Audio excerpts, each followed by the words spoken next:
చాలా రుచికరంగా నోటికి కూడా కమ్మదనాన్ని ఇచ్చే ఈజీగా సింపుల్గా ఫాస్ట్గా చేసుకోగలిగే పొట్లకాయ పెరుగు పచ్చడి ఎలా తయారు చేసుకోవాలో చూద్దాం.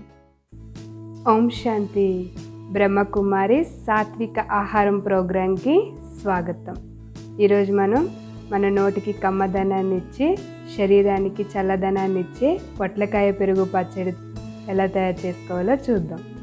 పొట్లకాయ పెరుగు పచ్చడికి కావలసిన పదార్థాలు: పొట్లకాయలు ఈ సైజులో 2, అదే ముక్కలుగా కట్ చేసుకుంటే మెజర్మెంట్ కప్స్తో 1 కప్ తీసుకుంటే సరిపోతుంది. పెరుగు 3/4 కప్పు, ఆయిల్ 1 టేబుల్ స్పూన్, ఆవాలు 1/2 టీ స్పూన్, జీలకర్ర 1/2 టీ స్పూన్, పచ్చిమిర్చి 1, ఎండుమిర్చి 1, ఉప్పు తగినంత, కరివేపాకు 1 రెమ్మ. పొట్లకాయ పచ్చడి చేసుకోవడానికి ముందుగా మనం పొట్లకాయ పెరుగు కలుపుకుందాము. పొట్లకాయని నేను ముందుగానే ఈ సైజులో కట్ చేసుకొని ఉడికించుకొని వాటర్ తీసేసాను, చల్లారబెట్టుకున్నాను. ఇప్పుడు వీటిని ఒక బౌల్లో వేసుకుందాం. అలాగే పెరుగు కూడా వేసుకుందాం, ఉప్పు కూడా వేసుకుందాం. మొత్తం ఒకసారి కలుపుకున్నాం కదా. ఇప్పుడు తాలింపు వేసుకుందాం. ఫస్ట్ ఆయిల్ వేసుకొని, ఆయిల్ వేడెక్కాక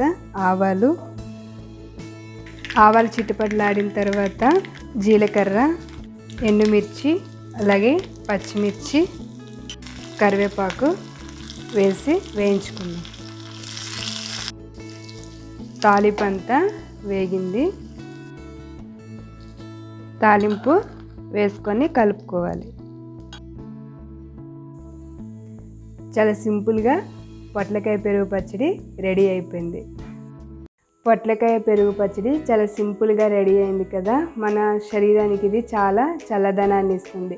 అలాగే మన మనసు కూడా ఎప్పుడు కూల్గా ఉండాలి, శాంతిగా ఉండాలి అంటే మన ఆలోచనలు చాలా శుద్ధంగా ఉండాలి, శ్రేష్టమైన సంకల్పాలు అనేది ఉండాలి. అప్పుడు మన మనసు చాలా శాంతిగా ఉంటుంది. చూసారు కదా ఈరోజు రెసిపీ. మరొక రెసిపీతో మళ్ళీ కలుద్దాం. ఓం శాంతి.